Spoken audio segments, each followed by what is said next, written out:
এক কোনো ব্যক্তি অনেক ছাত্র যদি হঠাৎ ওই মাস্টার্স মানে আমি মাস্টার্স পাস করেছি, আচ্ছা বাবা সম্ভব সেটা? ওখানে যদি 1000 বছর ধরে অভ্যাস করে সেটাও কি হবে? তো ঠিক তেমনি ক্লাস পার করতে হবে। কেউ যেখানে যায় নাই আমি তা কিন্তু বলছি না, কারোর কারোর অধিকার আছে, যেতে পারে, কিন্তু সে বড় সুদুর্লভ কোনো একজন। তো সে কারণেই আমরা একেবারে স্বপ্নাহারে শাস্ত্রকারগণ বলছেন একটু অভ্যাস করি, একটু আচরণশীল হয়ে আমরা চেষ্টা করি। সমস্যা কি? তাতে দুকুল বাঁচবে। আচ্ছা, দুকুল বাঁচবে। তো মহাপ্রভু এখানে থেমে না থেকে বলছেন, প্রভু কহে ইহ উত্তম আগে কহ আর রায় কহে দাস্য প্রেম সর্বসাধ্য। আমরা একটু প্রেমের আস্বাদন করি। এতক্ষণ রসিক আস্বাদন করছিলাম, অনেকের ভালো লাগার কথা ছিল না। রসিক মানে রস থাকার না থাক, আমরা রসের আলোচনায় পছন্দ বেশি করি। এখানে দাস্য ভক্তের কথা বলতে গিয়ে এখানে নিষ্ঠার কথা বলছে, নৈষ্ঠিক ভক্ত। দাস্য সেবা মানে নৈষ্ঠিক। নৈষ্ঠিক কাকে বলে? নিষ্ঠা। নিষ্ঠা কাকে বলে? আমাদের ষড় গোস্বামীর মধ্যে 3 গোস্বামী এক বাড়ির, এক পরিবারের, তাই না? রূপ গোস্বামী, সনাতন গোস্বামী আর জীব গোস্বামী। রূপ সনাতন ওনারা 2 ভাই, আর জীব হচ্ছে তাদের ভাইপো। 3 জন এক পরিবারের। অর্থাৎ এই রূপ সনাতনের আরেকজন ভাই, তার নাম অনুপম।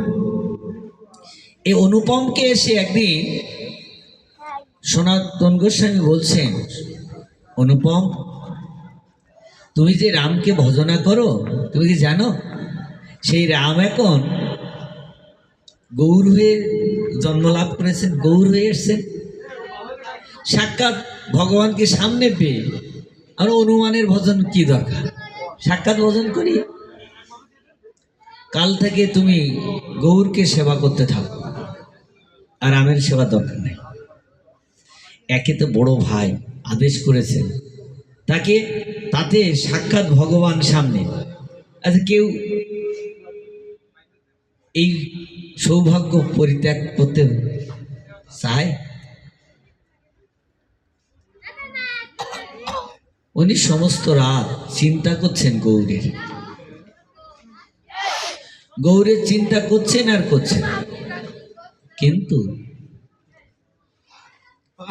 সমস্ত রাতের মধ্যে উনি ঘুম পড়তে পারেন না। কেন? কেন রাম চরণকে উনি হৃদয় থেকে অপসারিত করে গৌর চরণ বসাতে পারেন না।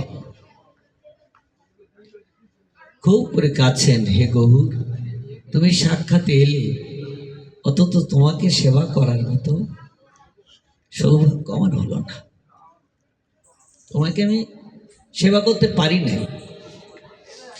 ভোরবেলা গৌর হরি এসছেন, অনুপম গৌর তুমি এসেছ? হ্যাঁ প্রভু, হ্যাঁ আমি এসছি। গৌর হরি তোমাকে ভজন করার মতো সৌভাগ্য আমার হলো না। আমি রামকে, রামচরণকে আমার হৃদয় থেকে আমি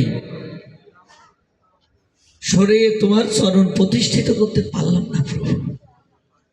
অনুপম তুমি রামকে যদি সরিয়ে দিতে তাহলে আমাকে আর পেতে না। শোনো, রামচরণ আর আমার চরণের মধ্যে কোনো তফাৎ নাই। তুমি যে রামকে ভালোবাসো, এই জন্য আমি তোমার কাছে এসেছি। এর নাম নিষ্ঠা। উদ্ধবকে পাঠিয়ে দিয়েছেন ওই দ্বারকা থেকে, উদ্ধব যাও তো আমার পরম ভক্ত হনুমানকে ডেকে নিয়ে এসো। উদ্ধব এলেন। উদ্ধব এসে হনুমানকে ডাকছেন, হনুমান তোমার প্রভু তোমাকে ডেকেছে। আমার প্রভু আমাকে ডাকছেন? রাম এসছেন? হ্যাঁ গো, তুমি জানো না রাম কৃষ্ণ হয়ে দ্বারকাতে এসছেন? ও কৃষ্ণ এসছেন? উনি আবার চোখ বন্ধ করে দিলেন। হনুমান তুমি যাবে না, ডাকে সাড়া দিলেন না। উত্তম বুঝে গেলেন, এসে বললেন স্বয়ং কৃষ্ণচন্দ্র নিজে আসে, এসে ডাকছেন হনুমান প্রভু তুমি এসেছো। হনুমান তুমি জানো না আমি তোমার প্রভু কৃষ্ণ রূপে অবতীর্ণ হয়েছি? তুমি জানো না?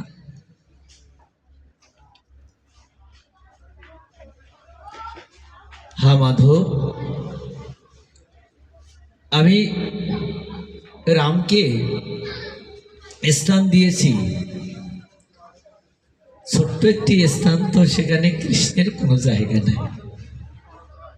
আমার যে ছোট্ট একটি হৃদয়, তো সেখানে কৃষ্ণকে বসানোর মতো আর জায়গা নাই। তুমি আমাকে ক্ষমা করো প্রভু। রাম, হনুমান তুমি দেখো আমি এসেছি গো। হনুমান তাগিয়ে দিলে, ধনুকধারী রাম দাঁড়িয়ে আছেন।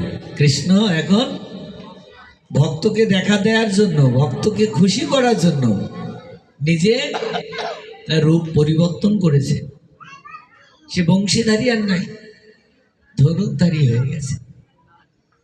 হনুমান চরণে পড়ে গেলেন, ঠিক তিনি তুলে হৃদয়ে জড়িয়ে ধরলেন। হনুমান তোমার মতো নৈষ্ঠিক ভক্ত পৃথিবীতে আর নাই গো। এগুলো ক্রম মাত্র।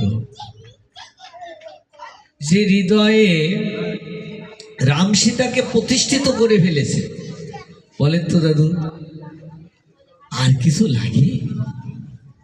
তথাপিও মহাপ্রভু থেমে থাকেন নাই। প্রভু কহে এহ উত্তম, আগে কহ আর। রায় কহে শান্ত সখ্য প্রেম সর্বসাধ্য সার। সখ্য প্রেমের উপরে জগতে আর প্রেম নাই। সখ্য প্রেম কাকে বলে? সখ্য প্রেম তাকে বলে যে প্রেমে মানে একজনের দুঃখে আরেকজনের যে কাঁধে